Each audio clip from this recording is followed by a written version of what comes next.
President Trump is holding his first cabinet meeting of his second term today, with Elon Musk in attendance. An update on what's been discussed so far, including a new development about the war in Ukraine. Back here at home, changes on the way for short-term rentals. We'll tell you what could be required and how it could make money for the city of Austin.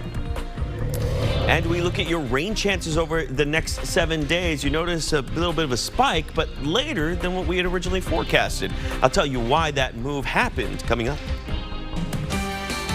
In-depth, investigative. This is KXAN News at Noon.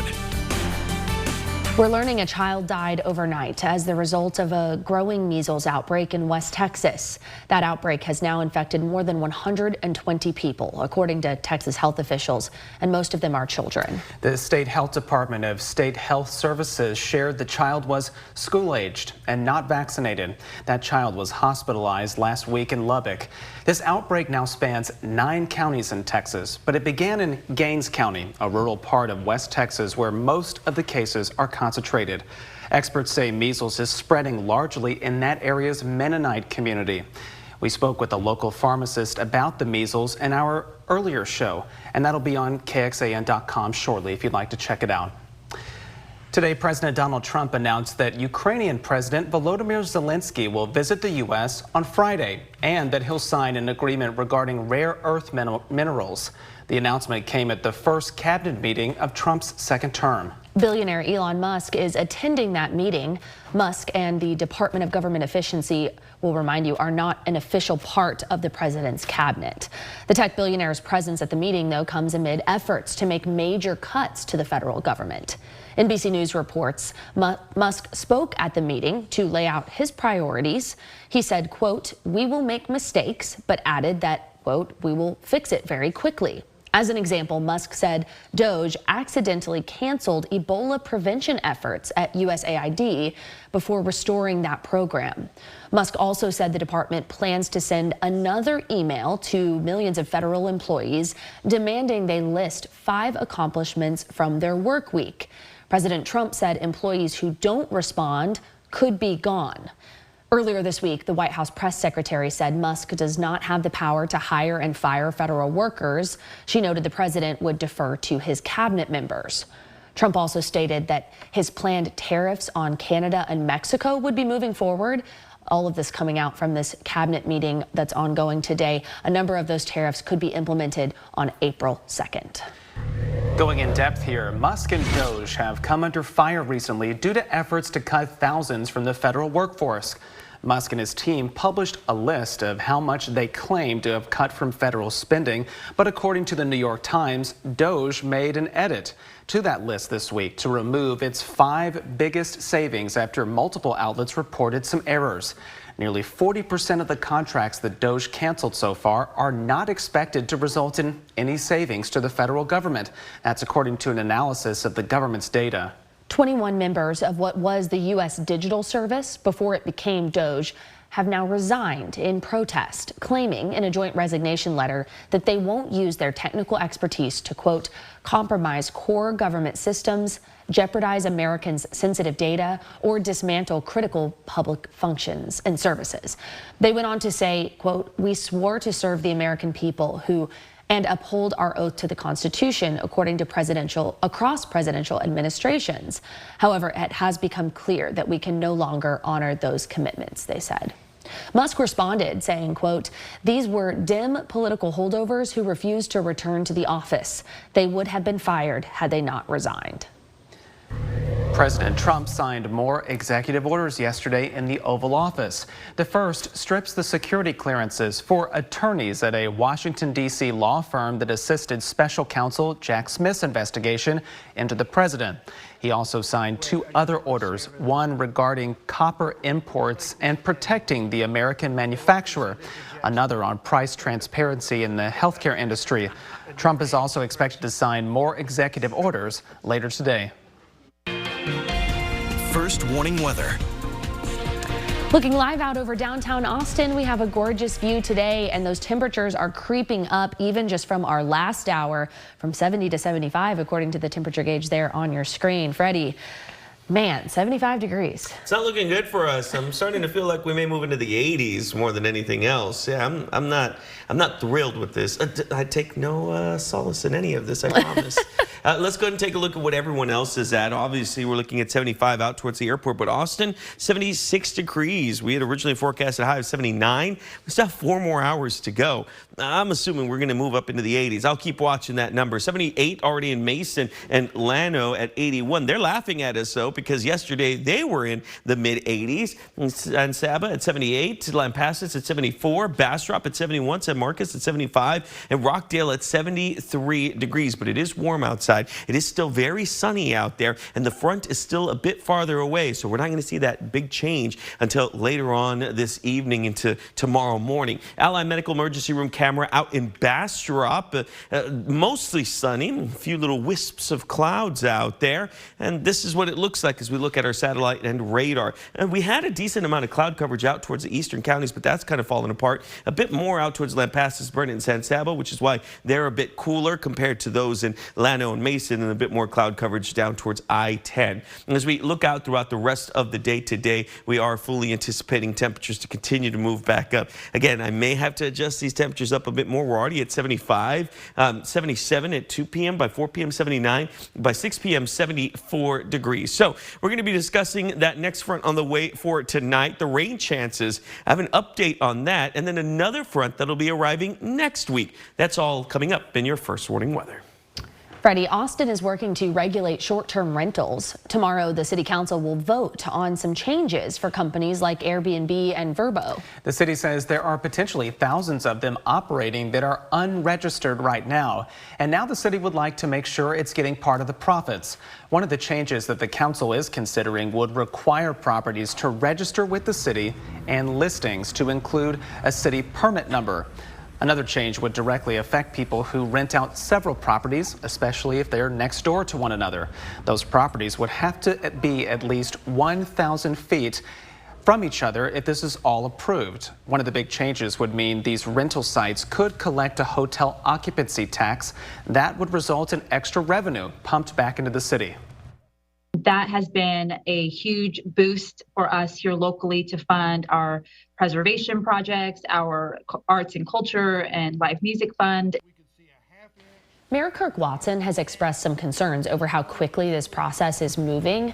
Part of his argument is because the legislature is also considering short-term rental related bills. The mayor recommended delaying any city changes in order to have more time to talk with those state lawmakers. You can track updates from tomorrow's meetings or get a look back at all of our previous reporting on this. Just head to KXAN.com. Coming up, the Texas Attorney General announced an investigation today into the Texas lottery. Why he's calling 2 big recent wins suspicious. In a major race on its way to Austin, we caught up with one of the drivers taking to the track in just a few days' time.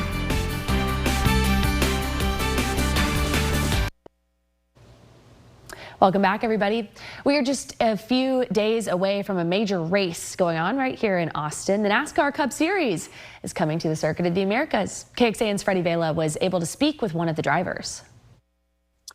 This weekend, NASCAR returns to town as the Echo Park Automotive Grand Prix takes place. Here to talk to me now is one of the racers for the weekend, 23XI's very own Riley Herbst. Thank you so much for joining me today.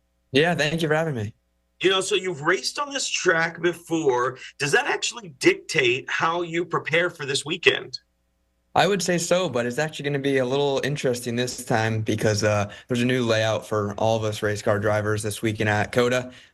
There's a huge shortcut that we're all taking now. So yeah, the whole track is completely different on the back end of the racetrack. So it's going to be interesting to see how we all adapt to it.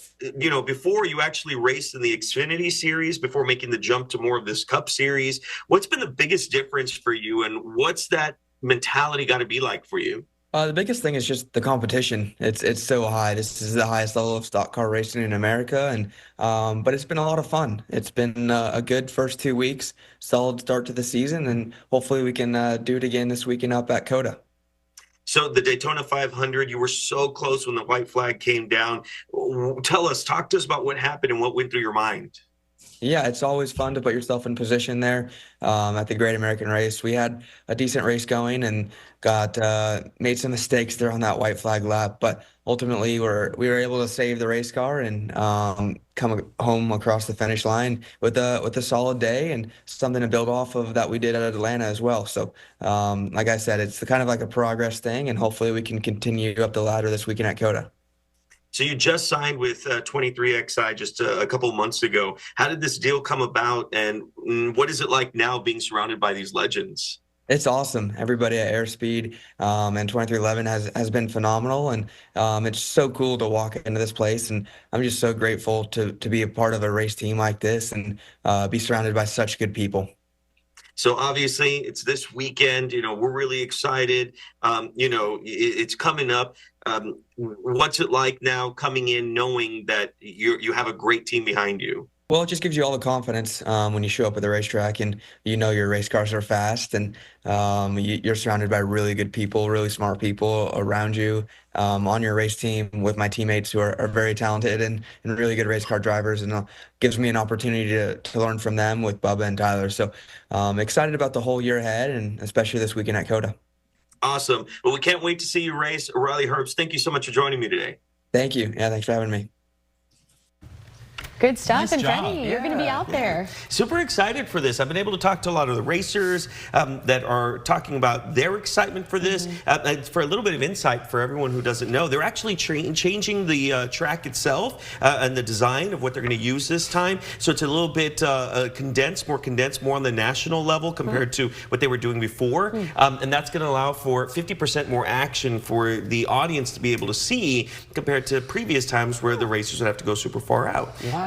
So that's one of the really cool things. And even though we're not going to see rain now, even if there was rain on normal NASCAR days, they would actually delay some of the races. On this one, they won't, because it's a road course, and the cars are allowed to have wipers. They're allowed to have treads on the actual tires. So it's really interesting to see, what they're doing here. So is Friday a practice day? No, so there's actually going to be qualifiers on Friday and Saturday that will allow for some of the other races that are going to happen, and people can go check those out. So you won't be able to get in a car and motor yourself, right? No, not personally. But when I spoke to Ross Chastain about a week ago, first thing he said after the interview was done was, "By the way, if you're down there, let me know, and I'll bring you down so you can check out the cars." Oh, that's awesome. Follow up with that. Oh, That'd be do that. amazing. So I may have to do that when I Sneak get a in chance. there, yeah. Yeah, one thing that we were hoping is that we would get a little bit of rain, not to mess up the car race, but because we need it. Check out this drought monitor, this active drought tracker that we've been watching. This is for the entire state. So if you're wondering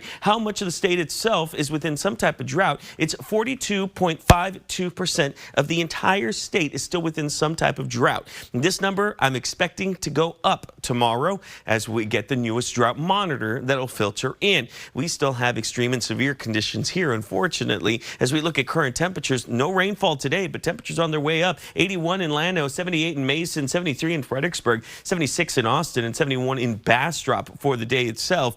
The clouds and radar, there's not very much cloud coverage out there, and what little we do have is very minimal. So you're getting mostly sunny skies for pretty much everyone, and that's pretty much the same for the entire state. A bit more cloud coverage out towards the Big Bend and out towards El Paso, with everyone else looking at mostly sunny skies. Temperatures for today should take us to around 79 degrees, but with our temperatures already within the mid-70s, I may have to bump that up by a degree or two. Clouds and radar for the rest of the day. I'll play this out. No real big changes. We'll get a bit more cloud coverage as the night goes on, and then tomorrow will be a partly to mostly cloudy day. We get out towards Friday, a bit of a change there too as we start to see a breakage in this cloud coverage, and gives us partly cloudy days for Friday, for Saturday, and now for Sunday, because I don't expect for us to see any rainfall on Sunday whatsoever. But with that front coming in tonight and that drop in temperatures, by Friday morning is we're really going to feel it, because you got to remember, it takes some time for some of the colder air to come in. This isn't the strongest front we've ever had, so there'll be a delay and push in some of the cooler air. And by Friday morning, without all the cloud coverage out there, temperatures will drop down into the low 40s. 41 in Marble Falls out towards Mason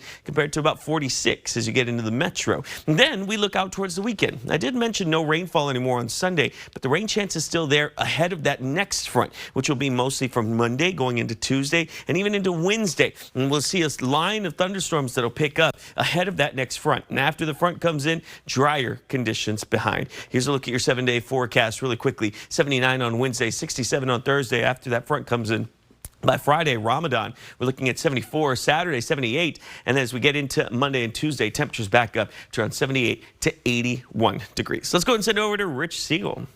Thank you. It's 12:18 here on this Wednesday afternoon. I want to do a correction to a story that I brought you yesterday about how January 2025 was the warmest January on record.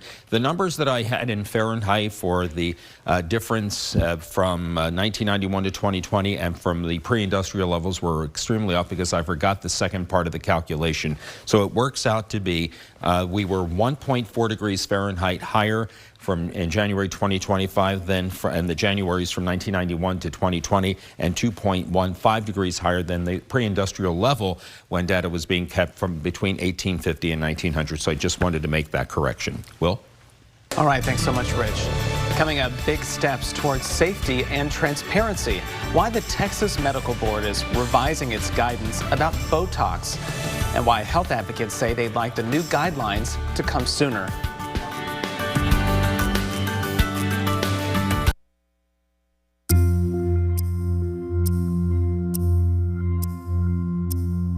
Tonight, a major step toward patient safety and consumer As you heard there, a major step towards patient safety and consumer transparency after a KXAN investigation.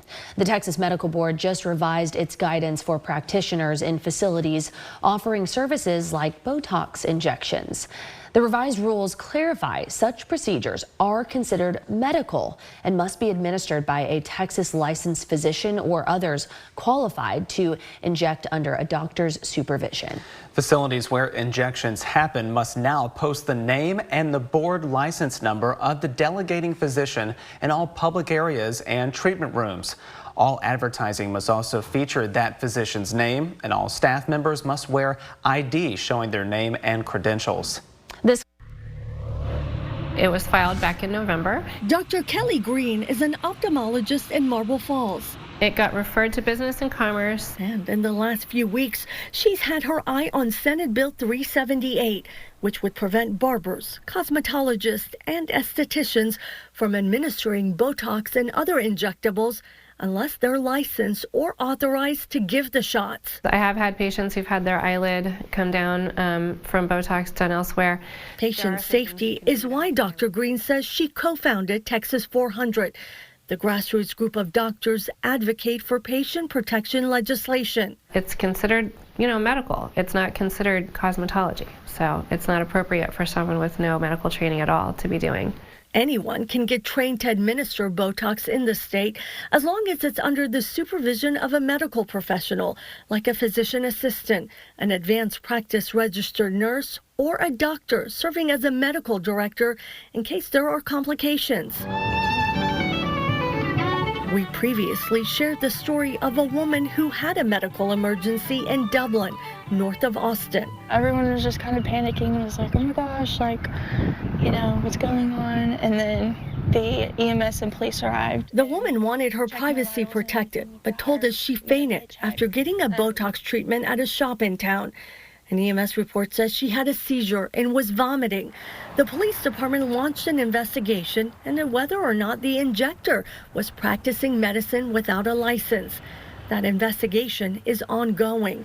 A spokesperson with the department says it's now working closely with the FDA. Why does Texas need this legislation? We need to make sure that injury and harm does not occur. Senator Charles Schwartner, who is also a doctor, refiled the bill this session to give the Texas Department of Licensing and Regulation authority to discipline those professionals if something goes wrong. Whenever you're injecting something, speaking as a surgeon, it's important that the person doing that injecting or doing that cutting knows what they're doing.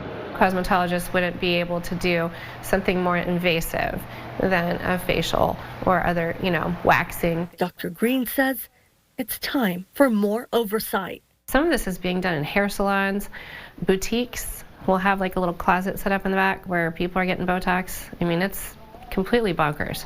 Earlier this month, Senator Schwartner's bill was referred to the Senate Business and Commerce Committee. A hearing hasn't been scheduled yet. The Dublin Police Department hopes to be at that hearing to share more of its investigation with lawmakers. We'll keep you posted. At the Capitol, Arzo Dost, KXAN Investigates.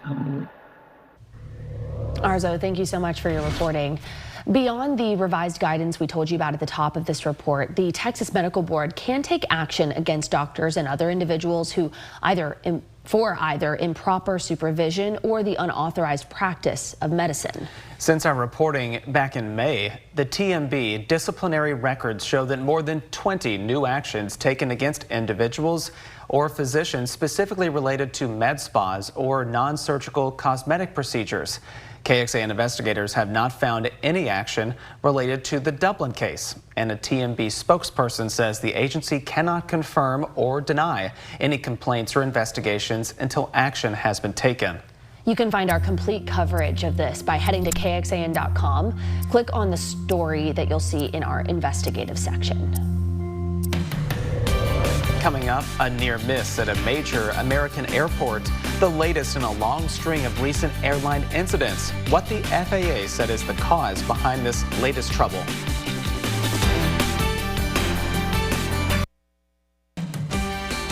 In-depth, investigative. This is KXAN News at Noon. Today, Texas Attorney General Ken Paxton announced his office is launching an investigation into the Texas lottery. Paxton says that his office will specifically look at 2 large jackpot wins that he calls suspicious and potentially illegal. One involved the bulk purchase of lottery tickets, while the other came from a ticket bought through a third-party courier service.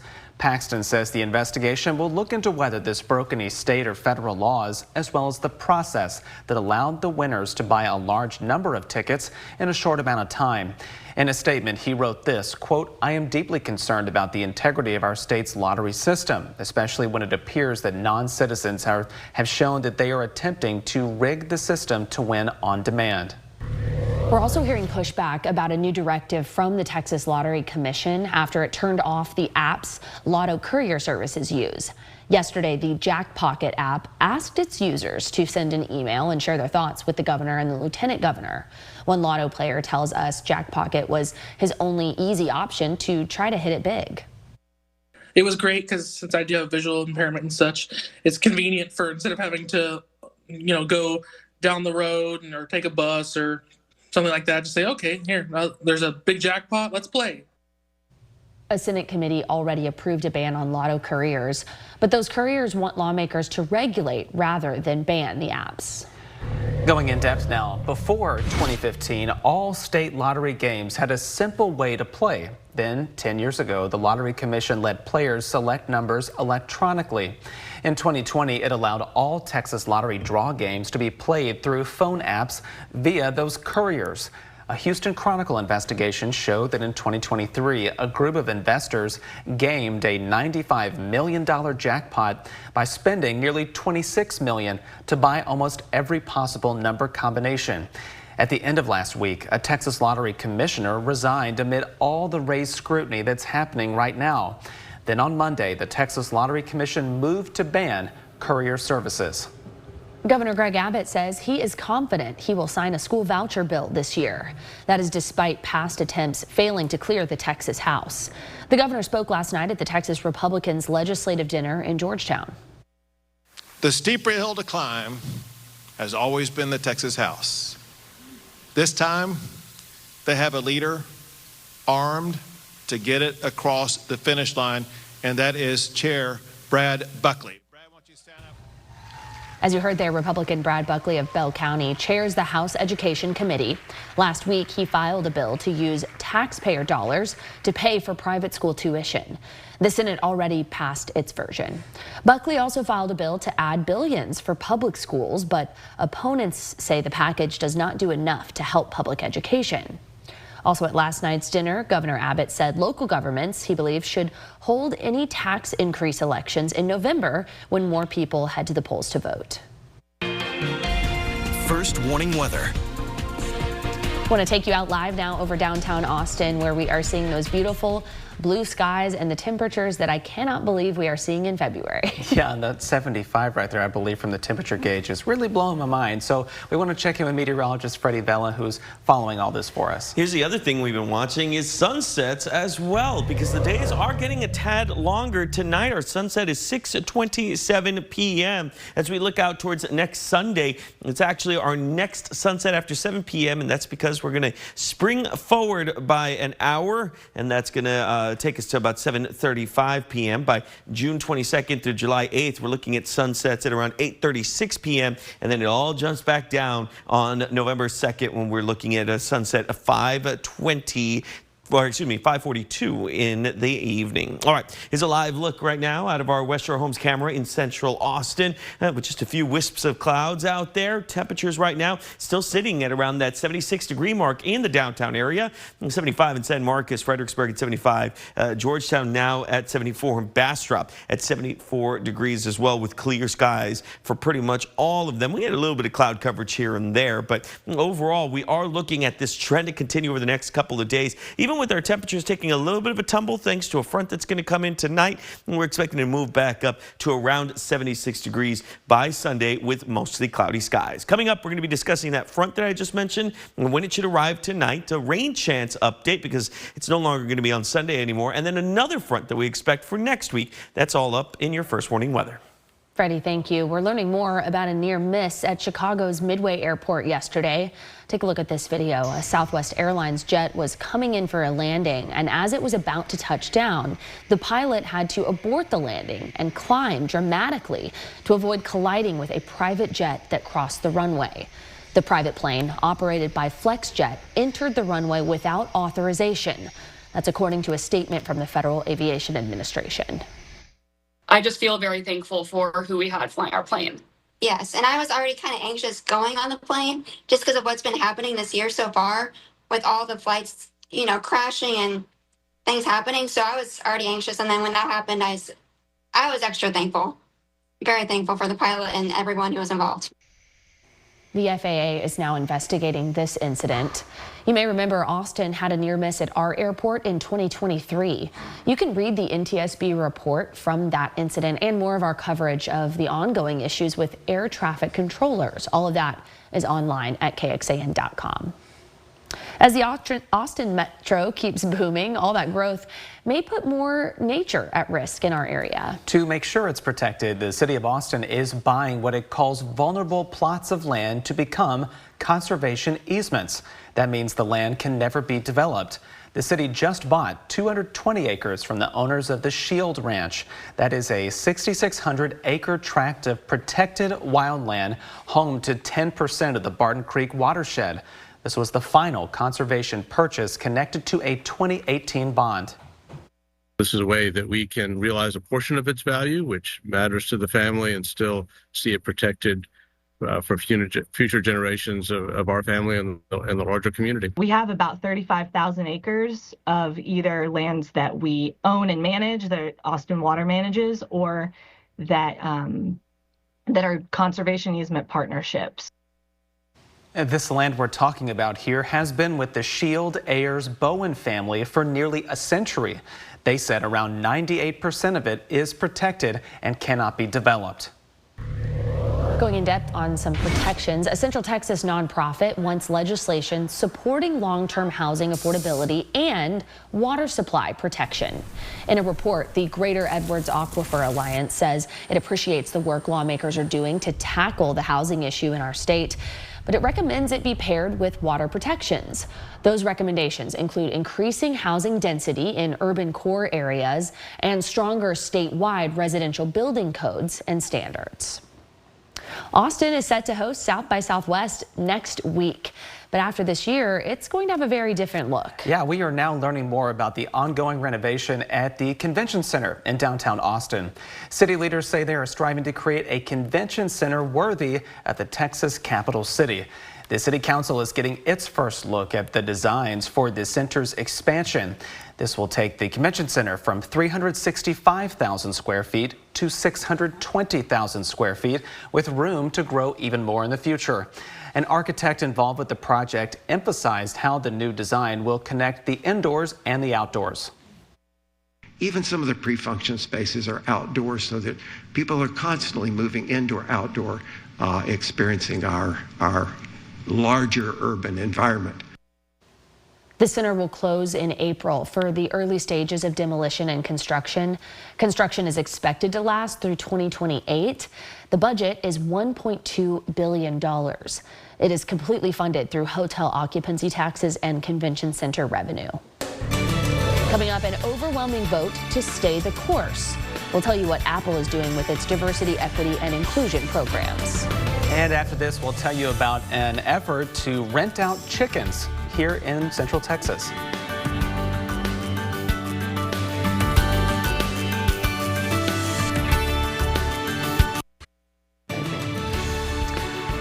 Taking a live look out in Lockhart, where traffic is moving on this beautiful day. If you're headed out for lunch or maybe a coffee, hate to say it, you're going to want to make it an iced coffee. We're back in iced coffee season, my friends. Freddie is tracking these warm temperatures and how long they are going to last for us in your forecast coming up in a bit. Apple shareholders have rejected a proposal to end the company's diversity, equity, and inclusion programs, or DEI. The proposal, drafted by the National Center for Public Policy and Research, self-described as a conservative think tank, urged Apple to follow other high-profile companies that have retreated from diversity, equity, and inclusion initiatives.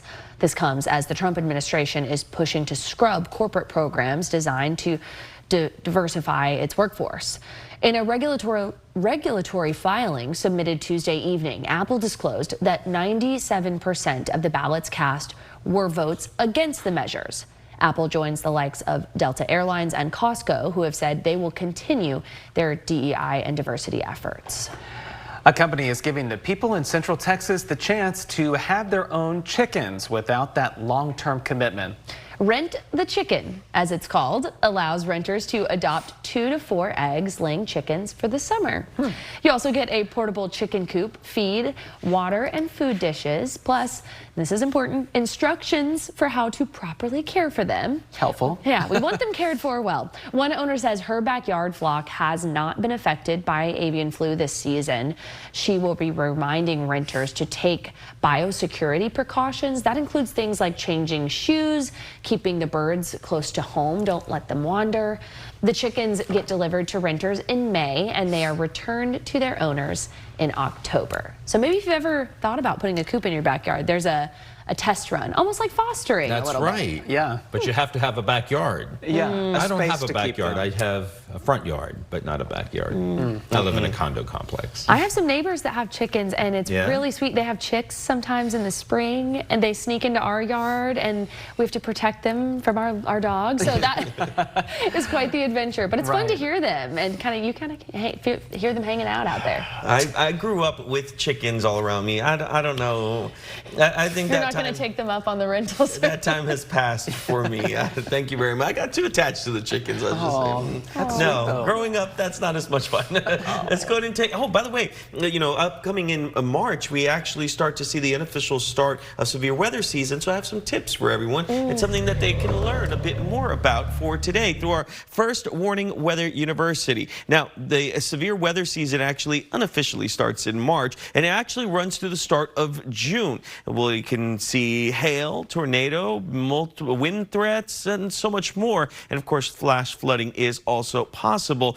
So we always say, just download the KXAN weather app, and that way you can be prepared. All right, let's go ahead and take a look right now at what's happening outside as we see partly cloudy skies for a majority of people right now, and mostly clear as you get out towards the metro and out towards the east at this point. A bit of a difference from what we've seen in the past. As we look out towards the rest of the southern part of the United States, we're able to see the clear conditions continuing from Austin through Houston and into Dallas as well. Today, temperatures should be at around 79 degrees, partly cloudy and warm. Winds coming in from the south at 5 to 10 miles per hour. But as we look at your rain chances, that's not as impressive. Originally had it for Sunday, pushed it back to Monday and Tuesday now. That next front that's expected to arrive, well, not the one for tonight, but then one for next week is expected to arrive sometime on Tuesday going into Wednesday. Because of that, we're not going to see the actual chances of rain start to really pick up until we get closer to the front arriving. So let's talk about tonight. We have that front that'll come in. It's a drier front. No real big changes here. We may get a little bit of sprinkle or two as the front does come in. But my eyes are now going to be on Saturday. Going into Sunday,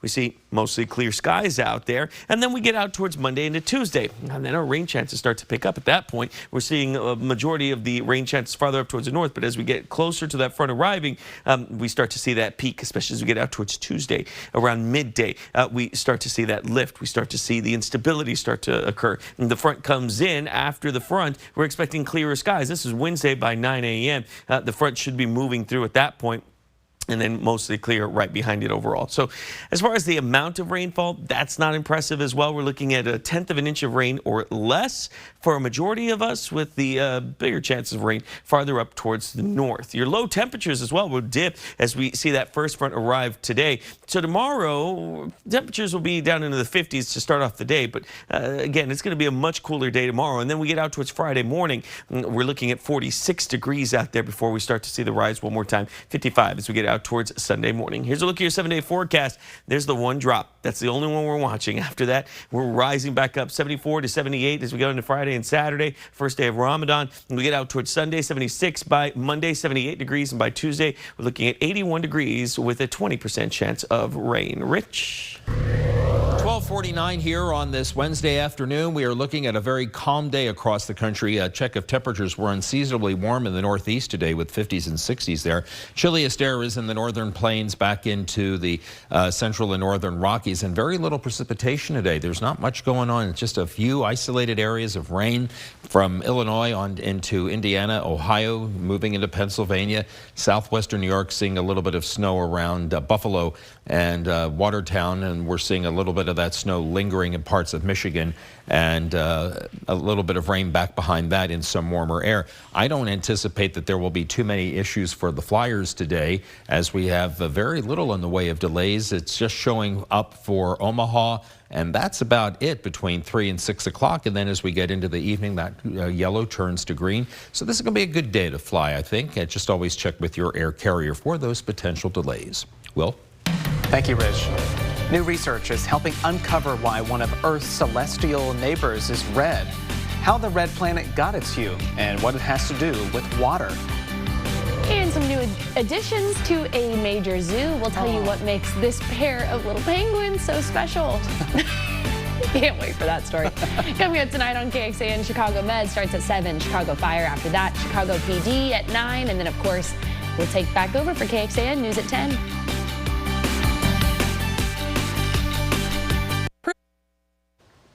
A new study from scientists in Europe may have an explanation for why Mars is the color red. The team published its study in the journal Nature Communications. It used a lab to simulate Martian dust. It says the color comes from iron oxides containing water. The team says this forms quickly where there is cool water, and so it must have formed when Mars still had water on its surface. So basically our study confirms also these previous findings that there was liquid water, but it changes our understanding of why Mars and how Mars rusted, this iconic color of Mars. So there must have been some sort of form of oxygen also, maybe from the water or from the air or from other sources that helps the rusting process. Although scientists have evidence that Mars once held water, they have yet to understand where it came from. 2 baby penguins were recently born at the Nagasaki Penguin Aquarium in Japan. The facility is home to about 180 penguins from 9 different species. Take a look at these guys. Adorable. Oh. What makes their births extra special is that these baby penguins were the first to be brooded not by staff, but through natural conception. The 2 little chicks are actually little penguins. That is the species name, little penguins. It is the smallest penguin species in the world, and these babies are growing steadily. They now weigh about as much as their parents, and that's only about 2 pounds. So tiny. So tiny. So small, and we they're love so a baby cute. penguin. Oh. That was a great way to end the show, I think. Yeah, a breath of fresh air there. Yes. Yeah. Well, we're going to go with weather. Another breath of fresh air. Yeah, I thought something nice with that. We could just stare at the penguins. Bring back the penguins. All right, here's a look at tonight's forecast. 54 degrees, winds coming in from the north at 10 to 20 miles per hour. That's also nice because we do expect for the front to arrive. That'll take our temperatures down tomorrow to around 67 7 degrees. Winds coming in from the north-northeast at 10 to 15 miles per hour as we look at your 7-day forecast. One more time, again, that drop. Friday morning, though, 46 degrees outside. Looks like Friday morning and Saturday morning, you may need jackets, and then after that, you'll be fine. 78 for Saturday afternoon, Sunday 76, and then by Monday into Tuesday, we're looking at 80 degrees once again. My eyes don't deceive me. That is an 80 on there, right? That's an 81 there, yeah. Maybe one. There could be one today.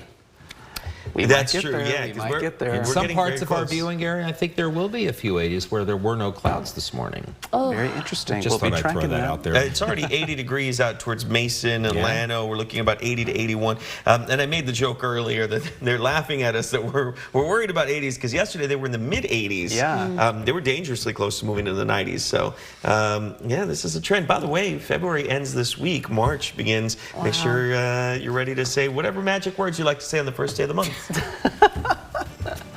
We'll let you decide then. So we'll send you on your way, everybody. Thanks again for watching this afternoon. We'll see you back in about 30 minutes for another update. Enjoy your afternoon. Take care.